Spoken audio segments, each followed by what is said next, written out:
Narito ang ilan sa mga kilalang artista na mga nakarelasyon ni Paolo Avellino.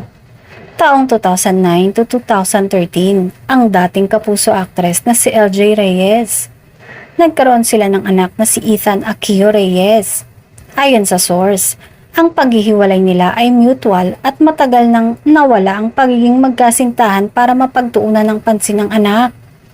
Ang anak ni megastar na si Casey Concepcion. Inamin ni Paolo noong March 2015 na tunay ang kanilang naging relationship, na ayon sa source ay naghiwalay sila noong 2015 din.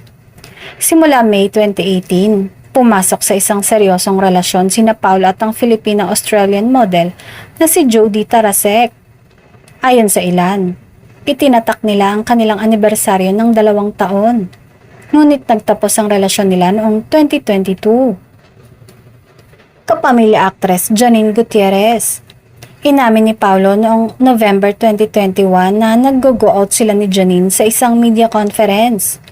Walang kumpirmasyon ngunit nagsimula daw noong 2022 at nauwi sa hiwalayan noong October 2023. Kabilang naman sina Jenica Garcia at Jewel Mish na itinuturing lamang itong encounters at hindi kumpirmadong seryosong relasyon.